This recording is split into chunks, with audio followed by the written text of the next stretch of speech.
Oi, gente. Não se assuste com o cenário. Eu tô no hotel porque eu vou fazer uma prova em Brasília. Então, mas eu resolvi gravar esse vídeo por conta da compensação da última quarta-feira. Melhorei um pouco, mas foi uma crise alérgica que eu fiquei empolada. Achei que, assim, na verdade o médico ficou na dúvida se era zika ou não, porque eu fiquei cheia de placas vermelhas, meu olho ainda tá um pouco avermelhado, né, lacrimejando, mas melhorando, ainda continua, né? Tentei dar uma agitadinha no cabelo, botei um brinquinho para poder gravar o vídeo para vocês.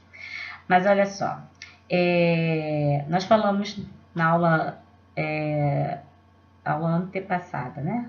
Antepassada, penúltima aula, viu, hein?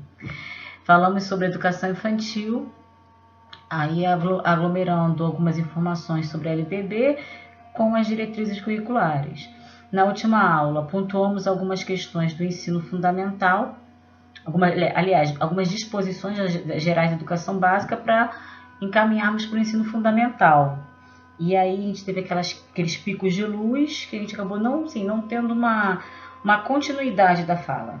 Né? Creio eu que muitos devem ter ficado até com algumas dúvidas, porque toda hora a gente parava, interrompia, e isso faz com que o nosso raciocínio realmente ele fique, né, estagnado em algumas questões. Então, assim, eu coloquei aqui no meu celular os slides e vou conversar com vocês um pouquinho sobre isso. Assim, na próxima aula a gente só vai sintetizar as principais ideias, tá? Primeira coisa que a gente tem que ter noção é que a LDB vem por sessões. Então ela começa apresentando o que é educação, o que é educação escolar nas instituições próprias de ensino, os princípios dessa educação na escola, o que é o Sistema Nacional de Educação, as incumbências de cada parte do sistema, incumbências da União, incumbência dos estados, dos municípios, dos estabelecimentos de ensino, dos professores, né, vem do macro ao micro. Depois de apresentar todo esse sistema, aí sim que ele vai falar sobre a estruturação, que a educação escolar é o somatório da educação básica mais educação superior. Apresentado isto, qual é a próxima sessão?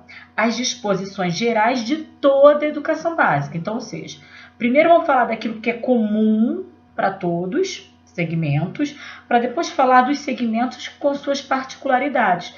Então, apresenta disposições gerais da educação básica, ou seja, para a educação infantil, fundamental e médio.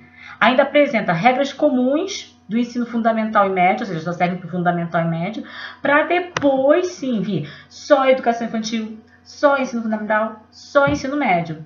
Então é sempre bom a gente ter essa estrutura na cabeça, essa lógica. Até porque existem provas aí que colocam assim, o artigo tal, e se você não tiver uma dimensão da organização, você não sabe nem pensar e localizar que tema esse artigo possa estar abordando. Aliás, é uma técnica, né? Você pensar, bem, é o artigo 23, o artigo 23 fala da multiorganização. Tá lá na disposições gerais de educação básica. Por que eu sei? Porque eu tenho essa organização mais ou menos na minha cabeça. A sugestão é que vocês façam assim: seção, disposições gerais da educação básica, vai do artigo tal, artigo tal. Na educação infantil, do artigo tal, artigo tal. Porque se você for sessão por sessão organizando esses artigos para você, só botar a numeração, já que fica claro você descobrir, né, sobre que tema está falando determinado artigo. Mas enfim, vamos falar das disposições gerais para toda a educação básica. Então, o que eu vou falar agora, essas regras servem para educação infantil, ensino fundamental e ensino médio, para toda a educação básica, tá? A multiorganização permite que se organize séries, períodos, ciclos, grupos não seriados. Isso até faz com que caia um mito que perdurou durante algum tempo, né? Que ciclo era obrigatório. O ciclo não é obrigatório. Inclusive, lá quando vem na seção do ensino fundamental, é colocado o ciclo é facultativo, né? Embora, óbvio, toda essa inclinação dos sistemas para organizar uma escola ciclada tenha sido um propósito em torno da democratização do ensino, tem todo o porquê acontecer, mas ele não é também obrigatório. Admite reclassificações, conversamos sobre isso na sala de aula. As regras de reclassificação e sistemas é que vão pontuar. Então pode acontecer, por exemplo, foi o que eu falei com vocês, o cara é de EJA, estudou lá no interior de não sei de onde, não tem histórico, não tem nada, você vai fazer o quê? Você vai criar alguma estratégia, uma avaliação, que não precisa ser formal, depende também, tem instituição que coloca isso como regra no seu regimento.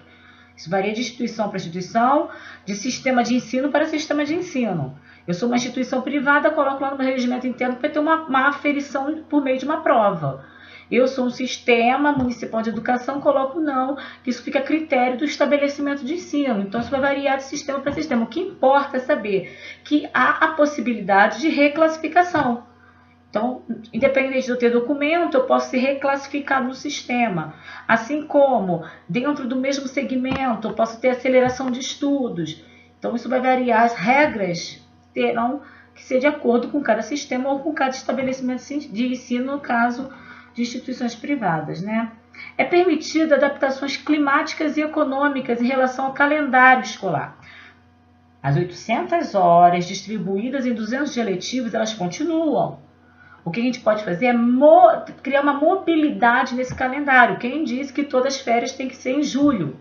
Pode ser que no interior de não sei de onde a colheita aconteça em agosto e que os alunos acabam tendo uma redução de frequência. Então é muito melhor, embora quem esteja discutindo a exploração do trabalho infantil, mas é muito melhor deixar para que seja em agosto do que sim em julho. Tivemos a questão da Copa, agora a questão das Olimpíadas. Então temos essas variáveis.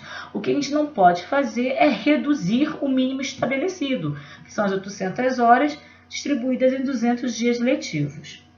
Históricos, declarações, diplomas são incumbências das instituições de ensino. Inclusive, né, ainda brinquei com o Fabrício na sala de aula, lembram? Que aí ele falou, não, se não tiver, pode ser a secretaria. Então, exatamente isso. A secretaria ela tem que emitir uma relação nos diários oficiais, que é aquela relação que vem confirmando que você se formou. Inclusive, no verso do seu diploma vem essa informação. A data de publicação, qual foi a numeração desse diário oficial, quais são as folhas. Se não houver isso, não tem legitimidade o seu documento.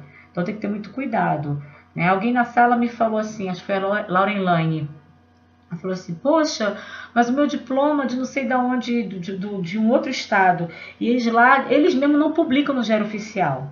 Eles vão ter que criar uma outra estratégia para dar legitimidade ao documento. Às vezes eles têm um outro procedimento interno. Mas o que dá legitimidade é o diário oficial, que inclusive facilita os sistemas, tá? Uma outra questão aí que são das disposições gerais é que não há uma determinação do número nem mínimo nem máximo do quantitativo de alunos em sala de aula.